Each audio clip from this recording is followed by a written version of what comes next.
আসসালামু আলাইকুম। আশার মিনি কিচেনে সকল বন্ধুদের স্বাগত জানিয়ে শুরু করছি। আজকে আমি নিয়ে এসেছি ঢেঁড়স আলুর ঝোল রেসিপি, একেবারে সম্পূর্ণ নিরামিষ রেসিপি। দুপুরে বা রাত্রে গরম ভাতের সাথে খেতে কিন্তু অসাধারণ লাগে। আর যে কোনো দিন বা নিরামিষের দিনে এইভাবে রান্নাটা করে নিতে পারবেন। খুবই সহজ এবং হালকা পাতলা একটা রান্না। তো চলুন দেখে নেওয়া যাক। আজকের রেসিপির জন্য এখানে আমি 400 গ্রামের মতো ঢেঁড়স নিয়েছি। আর ঢেঁড়সগুলো দেখুন আমি সামনে আর পিছনের অংশটা কেটে বাদ দিয়ে মাছগুলো এভাবে করে চিড়ে নিয়েছি। দেখুন, এতে করে রান্নার সময় নুন মশলাটা ভালোভাবে ঢুকে যাবে। আর ঢেঁড়সগুলো আমি কাটার আগে খুব ভালোভাবে ধুয়ে পরিষ্কার করে নিয়েছি, দিয়ে আমি কেটে নিয়েছি। আর 400 গ্রামের মতো ঢেঁড়স এখানে নিয়েছি। আর এখানে আমি দেখুন দুটো বড় সাইজের আলু নিয়েছি। আর আলুগুলো আমি ঢেঁড়সের মতো করে এরকম লম্বা আর একটু পাতলা করে কেটে নিয়েছি। এখানে আছে আমার একটা বড় সাইজের টমেটোটা আমি কুচি করে কেটে নিয়েছি। এখানে নিয়েছি দুটো কাঁচা লঙ্কা চিড়ে নিয়েছি। আর এখানে আছে আমার এক টুকরো আদা আর 3টে কাঁচা লঙ্কা আমি একসঙ্গে করে বেটে নিয়েছি। তো চলুন রান্নাটা দেখে নেওয়া যাক। রান্নার জন্য আমি গ্যাস অন করে একটা কড়াই বসিয়ে দিয়েছি আর দিয়ে দিচ্ছি পরিমাণ মতো সর্ষের তেল। এই রান্নাটা সর্ষের তেলে করলে খুব বেশি ভালো লাগবে। তারপর আমি তেলটা ভালো করে গরম করার পর এখানে দিয়ে দিচ্ছি দেখুন কেটে রাখা ঢেঁড়সগুলো। ঢেঁড়স দেওয়ার পর আমি দিয়ে দিচ্ছি খুব অল্প পরিমাণ হলুদের গুঁড়ো, দিয়ে আমি নেড়ে চেড়ে 2 মিনিটের মতো ঢেঁড়সটা তেলে ভেজে নেব। খুব বেশি আমি ঢেঁড়সটা ভাজবো না, তাহলে ঢেঁড়সের কালারটা চেঞ্জ হয়ে যাবে। আমি 2 মিনিটের মতো নাড়াচাড়া করে ঢেঁড়সটা ভেজে নেব। ঢেঁড়সটা আমি 2 মিনিটের মতো নাড়াচাড়া করে ভেজে নিয়েছি। দেখুন এখন আমি একটা জায়গার মধ্যে ঢেঁড়সগুলো তুলে নিচ্ছি। তারপর এই তেলের মধ্যেই আমি দিয়ে দিচ্ছি ফোড়নের জন্য 1/2 চামচ 5 ফোড়ন আর 2টো শুকনো লঙ্কা ছিঁড়ে দিয়ে দিলাম। দিয়ে আমি নেড়ে চেড়ে ফোড়নটা খুব ভালোভাবে ভেজে নেব, যাতে ফোড়ন থেকে সুন্দর একটা গন্ধ বেরিয়ে আসে। ফোড়নটা দেখুন আমি খুব সুন্দরভাবে নাড়াচাড়া করে ভেজে নিয়েছি আর ফোড়ন থেকে খুব সুন্দর একটা গন্ধ বেরিয়ে এসছে। এখন আমি এর মধ্যে দিয়ে দিচ্ছি দেখুন কেটে রাখা আলুগুলো। আলু দেওয়ার পর আমি 5 মিনিটের মতো নেড়েচেড়ে আলুগুলো লাল করে ভেজে নেব।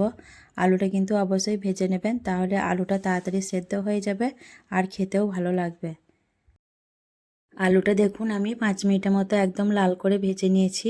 আর আলুটা ভেজে নিলে ঢেঁড়স নরম সবজি সেদ্ধ হতে খুব বেশি সময় লাগে না, তার জন্য আমি আলুটা ভেজে নিয়েছি। এতে করে ঢেঁড়স আর আলু খুব ভালোভাবে একসঙ্গে সেদ্ধ হয়ে যাবে। তারপর আমি এখানে দিয়ে দিচ্ছি দেখুন কেটে রাখা টমেটোটা হাতের কাছে থাকলে অবশ্যই দেবেন, তাহলে ঝোলটা খেতে আরও ভালো লাগবে। তাই আমি আবারও দেখুন নেড়ে চেড়ে টমেটো আর আলু একটু ভেজে নেব। আলু আর টমেটো ভাজতে ভাজতে এখানে আমি দিয়ে দিচ্ছি 1 চামচ নুন, যেহেতু আমি নুন ব্যবহার করিনি আলু ভাজার সময়। তারপর আমি আবারও নেড়েচেড়ে আলু আর টমেটো কিছুক্ষণ ভেজে নেব। আলু আর টমেটো কিছুক্ষণ ভেজে নেওয়ার পর এখানে আমি দিয়ে দিচ্ছি বেটে রাখা আদা আর কাঁচা লঙ্কা। তারপর আমি বাটিটা ধুয়ে খুব অল্প পানি দিয়ে দিচ্ছি, যাতে আদাটা নিচে থেকে লেগে না যায়। তো আমি আবারও খুব ভালোভাবে নেড়েচেড়ে আদাটা কষিয়ে নেব, যাতে আদার কাঁচা গন্ধটা না থাকে। আর এখানে কিন্তু আমি আর শুকনো ঝালের ব্যবহার করব না, গুঁড়ো ঝাল, শুধুমাত্র গুঁড়ো মশলা ব্যবহার করব। আর কাঁচা লঙ্কা ঝালটাই এখানে থাকবে। আর এই রেসিপিটা খুবই হালকা পাতলা সিম্পল রান্না হলেও গরম ভাতের সাথে খেতে কিন্তু অসাধারণ লাগে। আদা আর লঙ্কা আমি কিছুক্ষণ কষে নেওয়ার পর এখানে দিয়ে দিচ্ছি খুব অল্প পরিমাণ পানি। এখানে আমি শুকনো মশলা ব্যবহার করব, তার জন্য পানি দিয়ে দিলাম। দিয়ে দিচ্ছি দেখুন খুব অল্প পরিমাণ হলুদের গুঁড়ো আর খুব অল্প পরিমাণ ধনে গুঁড়ো আর দিয়ে দিচ্ছি খুব অল্প পরিমাণ জিরের গুঁড়ো। খুব বেশি আমি মশলা এখানে ব্যবহার করিনি। আমি নেড়েচেড়ে মশলাটা দেখুন আলুর সঙ্গে 2 মিনিটের মতো কষিয়ে নেব। মশলা আমি আলুর সঙ্গে নাড়াচাড়া করে 2 মিনিটের মতো কষে নেওয়ার পর আমি ঢাকনা দিয়ে আরও 3-4 মিনিটের মতো হতে দেবো। এতে করে মশলাটাও ভালোভাবে কষানো হবে আর আলুটাও কিছুটা সেদ্ধ হয়ে আসবে। 3-4 মিনিটের মতো আমি ঢাকনা দিয়ে রান্না করে নিয়েছি। তারপর ফিরে এলাম দিয়ে একটু নাড়াচাড়া করে নিচ্ছি দেখুন। আর মশলাটা কিন্তু খুব ভালোভাবে কষানো হয়ে গেছে। এখন আমি এর মধ্যে দিয়ে দিচ্ছি ভেজে রাখা ঢেঁড়সগুলো।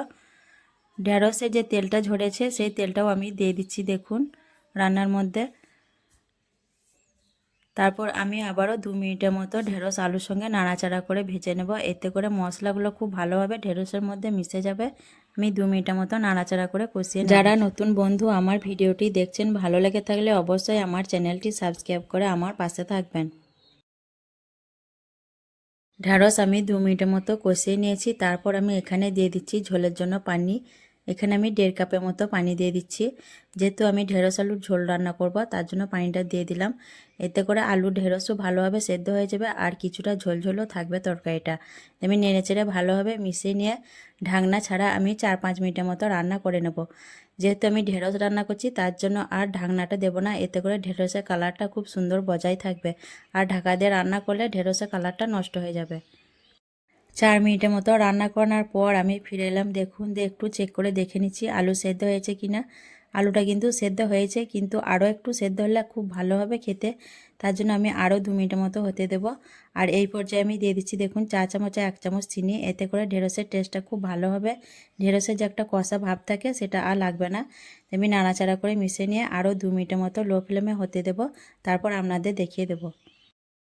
নিরামিষ এই ঢেঁড়স আলুর ঝোলের রেসিপিটা নিরামিষ দিনে বা যে কোনো দিনে এইভাবে করে রান্না করে নিতে পারবেন খুব সহজেই।